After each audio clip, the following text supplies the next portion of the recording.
spun around in my seat and turned back just as quickly when I saw it was Joel Hadley walking our way.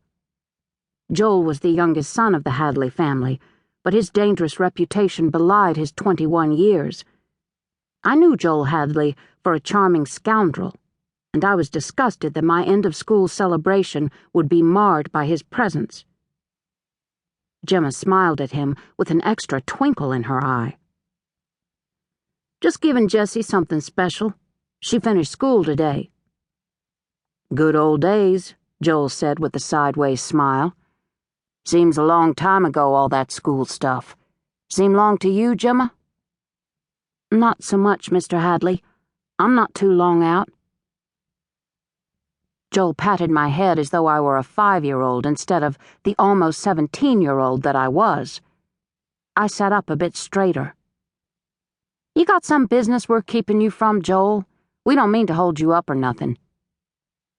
Gemma glared at me so quickly that I barely noticed it between the dumb smiles she kept giving that boy, but I knew it was there all the same. "Well now, I was just taking a break from my work.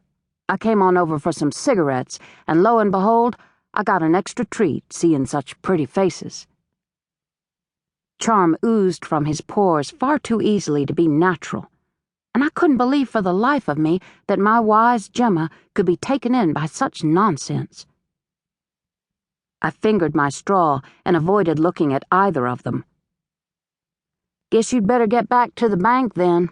Seeing how it's your daddy's bank and all, we best not keep you from your work." Joel eyed me for a minute, slowly rolling a toothpick back and forth in his mouth. After several seconds, I met that gaze with a forthright one of my own. "You got need of something, Joel?" I asked innocently. "Nope." He stared at me for a minute longer, and I didn't like his look one bit, all narrow-eyed, like a rabid fox.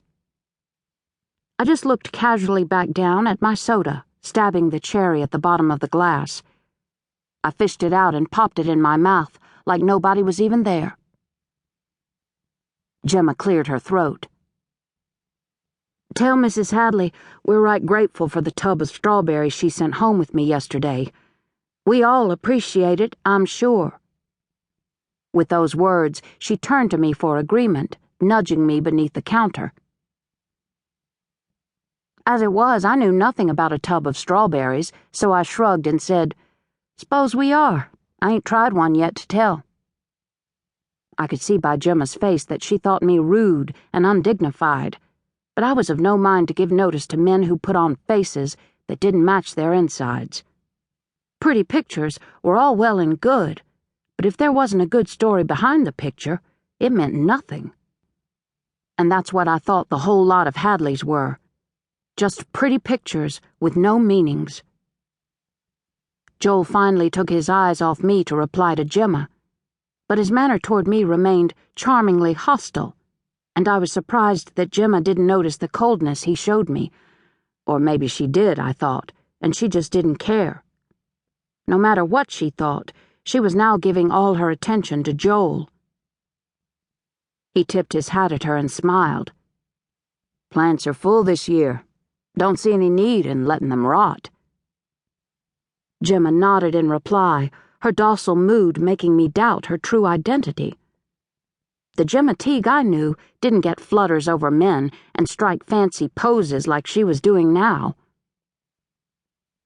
"Well," Joel said, "best get going. Time and money wait for no man." He tipped his hat at Gemma again, flashed me a wry sort of grin, and walked off to buy his cigarettes, leaving us to sit in a moment of tense silence. It was only after Gemma had stirred her soda for about a minute that she looked up at me with chagrin and said, "Jessie, what'd you have to go and do that for?" "Do what?" I asked, though I knew full well what she meant. "You was downright rude to Joel Hadley. Downright rude." "Me?" I argued. "Did you see the looks he was giving me? He could have near burned a hole in my skull." "He had every right to after the way you talked to him. Sakes alive, Jessie, he's a Hadley."